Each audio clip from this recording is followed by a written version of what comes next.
So what did this election cost you? What did you lose? For one thing, health care. Paul Ryan is working through Christmas, trying to figure out how to take health care away from 30 million of the poorest Americans. Here's something you should remember.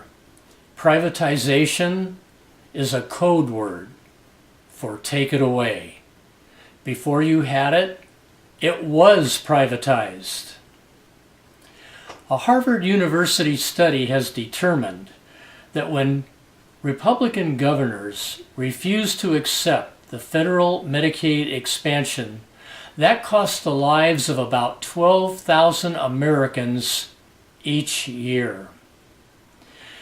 They killed their own people for nothing more than political gain. The media has been trumpeting the agony of 9/11 for 15 years. We lost about 3,000 in that one. But at least we understood the reason why those religious nutjobs did it. They were religious nutjobs. But Republicans allow a 9/11 to happen in their own states every few months. Yet the media is as quiet as a mouse in a cat house.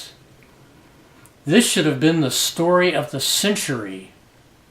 Yet until this moment, most of you weren't even aware of it, were you? Why didn't you know about it? Well, who owns the media? Let's see a show of hands. How many of you own newspapers, magazines, television stations? All media is owned by big corporations and rich guys.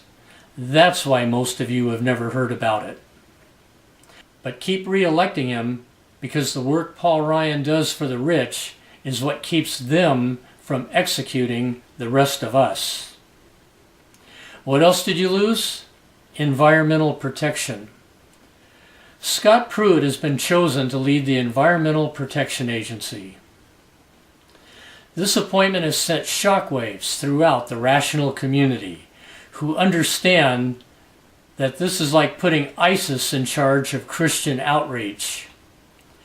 Pruitt has one agenda and one agenda only: protect oil profits at all costs, even if that means sacrificing most of the planet. What is Pruitt's advice to those of you who believe global warming is real and want to help? Find an ice cream sandwich and tape it to your forehead. What else did you lose? Money.